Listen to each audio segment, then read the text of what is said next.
Vote উৎসবে অংশ নিতে মুখিয়ে লক্ষ্মীপুরের 4টি আসনের ভোটাররা। তবে অতীত নির্বাচনগুলোতে সহিংসতার কারণে তাদের মাঝে আছে উদ্বেগও।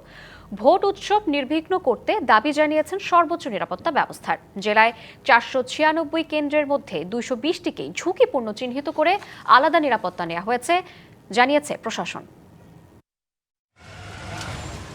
দেশের দক্ষিণ পূর্বাঞ্চলের উপকূলীয় জেলা লক্ষ্মীপুর। মেঘনা নদী বেষ্টিত এই জেলায় অতীত নির্বাচনগুলোতে সহিংসতার হার তুলনামূলক বেশি, ভোটারদের উপস্থিতি ছিল তুলনামূলক কম। এবারও সেই সংখ্যা তাড়া করে ফিরছে ভোটারদের।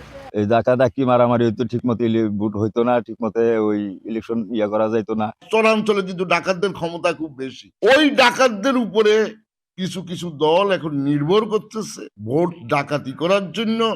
অতীতের সেই তিক্ততার এবার অবসান হবে বলে মনে করেন জেলাবাসী। নির্বিঘ্নে ভোট দিতে চান বাঁধভাঙা উচ্ছ্বাস নিয়ে। বিগত 15 বছরের ভিতরে এখন নায়াসিনামাইড ও স্যালিসাইলিক সমৃদ্ধ লিলি ফেস ওয়াশ, যা ফেসের ডেড স্কিন সেল দূর করে দেয় দ্বিগুণ ফাস্টার ব্রাইটেনিং। মোটামুটি সামনে আমরা ভোটটা ভালোভাবে দেওয়ার মতো আশা করি। আমরা চাই যে এই ভোটটা সুন্দরভাবে শৃঙ্খলাভাবে দিতে পারি।